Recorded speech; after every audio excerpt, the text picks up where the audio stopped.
ഒരിക്കലുമില്ല. അതൊരു ആരോപണമാണ്. കേരളത്തില് കോൺഗ്രസിനെ കുറ്റം പറയും, കേരളം വിട്ടുടനെ കോൺഗ്രസിന്റെ വളയത്തിൽ അഭയം തേടുകയും ചെയ്യുന്ന ഒരു ജാള്യതയുണ്ട്. അത് മറയ്ക്കാൻ ഈ സഖ്യം കേരളത്തിൽ കൂടി നടപ്പിലാക്കുന്നു, അതോ ദേശീയ തലത്തിൽ ഈ സഖ്യത്തിൽ നിന്ന് ഒഴിവാക്കും? എൻ്റെ സുഹൃത്ത് ആരോപിക്കുന്ന പോലെ ജാള്യതപ്പെടേണ്ട ഒരു സമീപനം CPIM പിന്തുടരുന്നില്ല. ഇന്ന് ദേശീയ രാഷ്ട്രീയത്തിൽ ഏറ്റവും ആവശ്യമുള്ളത് ഏറ്റവും മിതമായ ഭാഷയിൽപ്പെട്ടാൽ സാമൂഹ്യ വിരുദ്ധമായ നയസമീപനങ്ങൾ പിന്തുടരുന്ന കേന്ദ്ര BJP ഗവൺമെൻറ്റിനെ അധികാരത്തിൽ നിന്ന് നിഷ്കാസനം ചെയ്യുക എന്നതാണ് ഇന്ത്യൻ രാഷ്ട്രീയത്തിലെ ഒന്നാമത്തെ കടമ. പലരും ആ ഒന്നാമത്തെ കടമയിലാണ് നിൽക്കുന്നതെങ്കിൽ അവരിൽ നിന്ന് വ്യത്യസ്തമായി CPIM രണ്ടാമതൊരു കടമ കൂടി പറയുന്നുണ്ട്. എന്താ അത്? 10 വർഷക്കാലം കേന്ദ്രഭരണത്തിലിരുന്ന് ഇന്ത്യൻ സമൂഹത്തിൻ്റെ കോശങ്ങളിൽ വെറുപ്പും വിദ്വേഷവും വർഗീയ വിഷവും കുത്തി നിറച്ചിട്ടുണ്ട് RSSും സംഘപരിവാറും. ഇന്ത്യയുടെ കോശത്തിൽ, ശരീരത്തിൽ കോശങ്ങളുണ്ട്, നമ്മുടെ രാജ്യത്തിൻ്റെ കോശങ്ങളിൽ വർഗീയതയുടെ വിഷം കുത്തി നിറച്ചിട്ടുണ്ട് ഇവർ, സംഘപരിവാർ. ആ ഇന്ത്യൻ സമൂഹത്തെ ഡീടോക്സിഫൈ ചെയ്ത് വിഷവിമുക്തമാക്കാനുള്ള ജോലി വേറെ എടുക്കണം. ഇവരെ തോൽപ്പിച്ചാൽ നരേന്ദ്രമോദിയെയും അമിത്ഷായെയും മോഹൻ ഭഗത്തിനെയും കേന്ദ്ര ഭരണാധികാരത്തിൽ നിന്ന് ഇറക്കിവിടുന്നത് കൊണ്ട് ആ ജോലി തീർന്നിട്ടില്ല, പിന്നെയും ജോലിയുണ്ട്. ഇന്ത്യൻ സമൂഹത്തെ വർഗീയ വിഷത്തിൻ്റെ പിടിയിൽ നിന്നും വിമുക്തമാക്കണം. വേറെ ഏതെങ്കിലും പാർട്ടി ഇത് പറഞ്ഞിട്ടുണ്ടോ? AICC സെഷൻ വല്ല പ്രമേയത്തിനെ കുറിച്ച് പാസ്സാക്കിയിട്ടുണ്ടോ? AICC ഞങ്ങൾ വിമർശിക്കും, പക്ഷേ കോൺഗ്രസും കൂടെ പങ്കെടുത്തിട്ടുള്ള സമരത്തിലൂടെയേ ഇന്നത്തെ ഇന്ത്യയിൽ BJPയെ തോൽപ്പിക്കാൻ കഴിയൂ. ആ യാഥാർത്ഥ്യബോധം ഞങ്ങൾക്കുണ്ട്. കോൺഗ്രസിനെ പോലെ നയങ്ങളിൽ വ്യക്തതയില്ലാത്ത ഒരു പാർട്ടിയെ കൂടി ആശ്രയിക്കാതെ നമുക്ക് തന്നെ അങ്ങ് BJPയെ തോൽപ്പിക്കാം എന്ന് CPM പ്രമേയം പാസ്സാക്കിയതുകൊണ്ടുള്ള കാര്യമുണ്ടോ?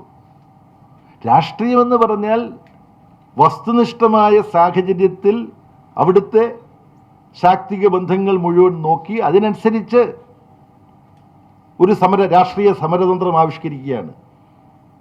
BJPയും ഈ നവഫാസിസ്റ്റ് ശക്തികൾ ഉയർത്തുന്ന ഭീഷണിയെ പരാജയപ്പെടുത്തുന്നതിൽ ഇന്ന് ഇന്ത്യൻ രാഷ്ട്രീയത്തിൽ കോൺഗ്രസിന് വളരെ പ്രധാനപ്പെട്ട ഒരു പങ്ക് വഹിക്കാനുണ്ട്, പക്ഷെ അത് അവരും കൂടെ കൃത്യമായിട്ട് മനസ്സിലാക്കണം.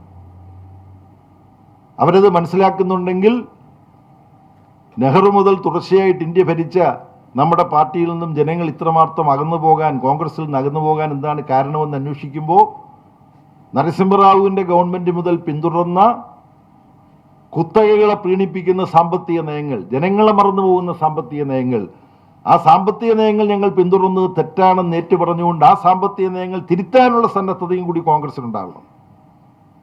അതിനിയും കണ്ടിട്ടില്ല.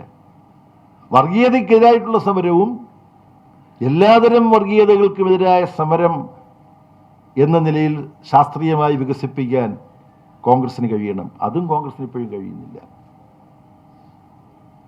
രാഷ്ട്രീയമായ അപ്പം അത്തരത്തിലുള്ള കോൺഗ്രസ് വിമർശനമുണ്ട്. പക്ഷെ കോൺഗ്രസ് വിമർശനം ഉണ്ടായിരിക്കുമ്പോൾ തന്നെ കോൺഗ്രസിന് BJPയെ തോൽപ്പിക്കാനുള്ള രാഷ്ട്രീയ സമരത്തിൽ വളരെ പ്രധാനപ്പെട്ട ഒരു പങ്ക് വഹിക്കാനുണ്ടെന്നുള്ള യാഥാർത്ഥ്യബോധവും ഞങ്ങൾക്കുണ്ട്. എൻ്റെ സുഹൃത്ത് പറയുന്നത് ഇത് രണ്ടും കൂടെ പറയുന്നത് ജാള്യതയാണെന്നാണ്. അല്ല, ശാസ്ത്രീയതയാണ് ഇത് രണ്ടും പറയുന്നത്.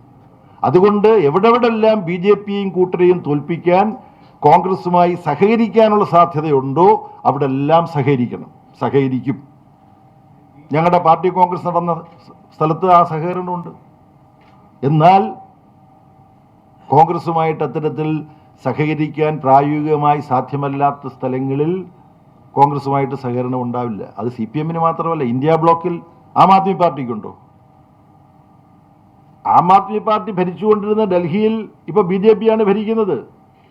അവിടെ BJPയെ ഭരണത്തിൽ കൊണ്ടുവന്നതിൽ കോൺഗ്രസിന് വല്ല പങ്കുമുണ്ടോ?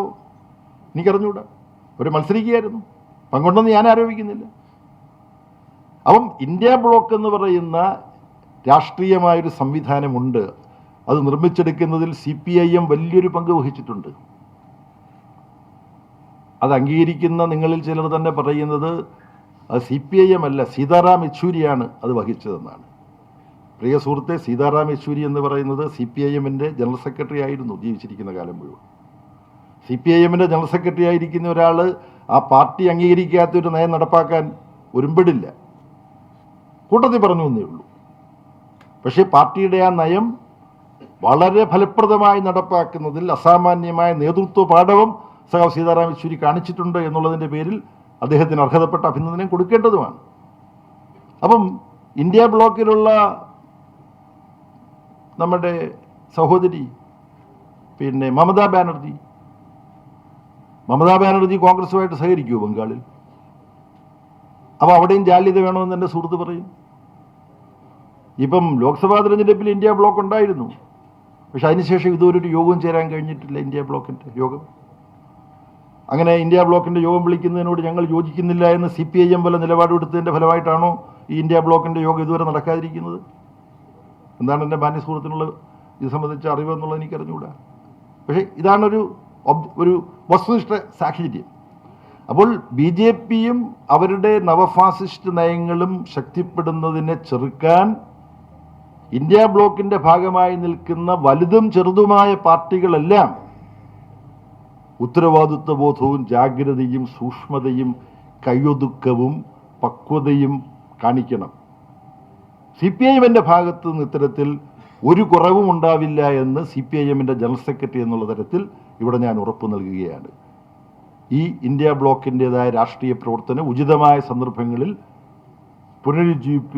പുനരുജ്ജീവിപ്പിച്ച് ശക്തിപ്പെടുത്തി മുന്നോട്ട് കൊണ്ടുപോകാനായിരിക്കും CPIMും ഇടതുപക്ഷ പാർട്ടികളും പരിശ്രമിക്കുക.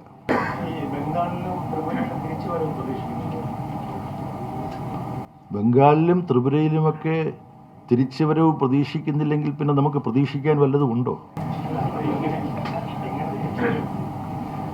അഖിലേന്ത്യാ പാർട്ടി കോൺഗ്രസ് സംബന്ധിച്ച് ചർച്ച ചെയ്ത് ചില അഭിപ്രായങ്ങൾ രൂപീകരിച്ചിട്ടുണ്ട്.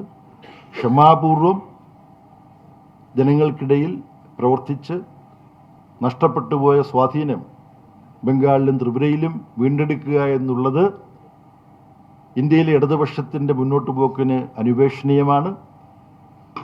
നവഫാസിസ്റ്റുകളുടെ ആധിപത്യത്തിൽ നിന്നും ഇന്ത്യയെ മോചിപ്പിക്കാനുള്ള പോരാട്ടത്തിലും ബംഗാളിൻ്റെയും ത്രിപുരയുടെയും സംഭാവന നൽകാൻ സാധിക്കണമെങ്കിൽ അവിടെ CPIMും ഇടതുപക്ഷവും ശക്തി വീണ്ടെടുക്കണം.